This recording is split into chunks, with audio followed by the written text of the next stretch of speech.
পুরনো ডায়েরির ধুলোমাখা কয়েকটা পাতা, অনেকগুলো দিনের অল্প অল্প কিছু কথা কুড়িয়ে সাজানো তোর আমার একটা কবিতা। হতো যদি কলঙ্কের কালিতে লেখা পংক্তির সমাহার, তবে তার কয়েকটা লাইন তোর, বাকি সবটাই আমার। আমাদের ফেলে আসা সেই গল্পগুলোর ভাষা হতো যদি পরিচিত দিনের অপরিচিত এক গান, রোজ ভাবনায় ভেসে আসা কোনো বেদনার আহ্বান।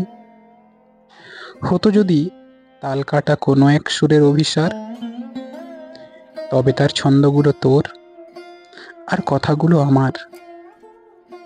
আমাদের গল্পগুলো পাড়ি দিয়েছিল দূরে, বুঝতে পারিনি কিসের ভারে পড়েছিল সাগর জলে, যার পিছু ডাক মিশেছিল ঢেউয়ের অশান্ত কোলাহলে।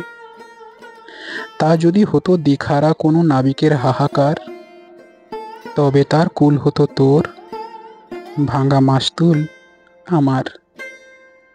আমাদের গল্পগুলো কুঁড়ি হয়েই ছিল, হয়নি ফুল, অব্যক্ত যন্ত্রণায় অচিরেই ঝরেছিল।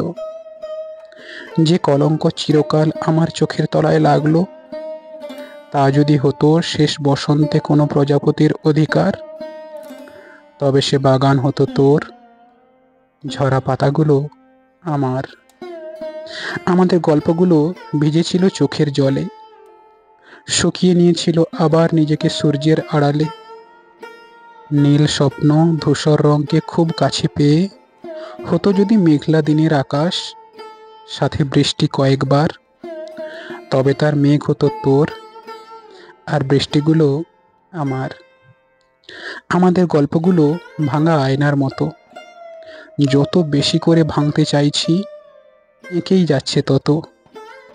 মুছতে চাওয়া ভাঙা মনের এক একটা মুহূর্ত হতো যদি না রাখা কোনো কথা, যা দিয়েছিলি বারবার, তবে না হয় দোষ ছিল না তোর, ভুল শুধুই আমার।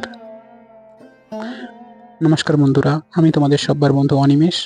এতক্ষণ এই কবিতাটা পাঠ করে শোনালাম, কেমন লাগলো অবশ্যই কমেন্ট সেকশনে জানাতে ভুলো না। থ্যাংক ইউ ভেরি মাচ এতক্ষণ আমার সঙ্গে থাকার জন্য। কবিতাটির নাম ভুল শুধুই আমার, কবি শামীউল বিশ্বাসের লেখা। সবাইকে শারদীয়ার অনেক অনেক শুভেচ্ছা ও অভিনন্দন রইল। সবাই পুজোটাকে খুব ভালোভাবে এনজয় করো। আবার দেখা হচ্ছে নেক্সট ভিডিওতে। Till then tata bye bye, love you all, নমস্কার।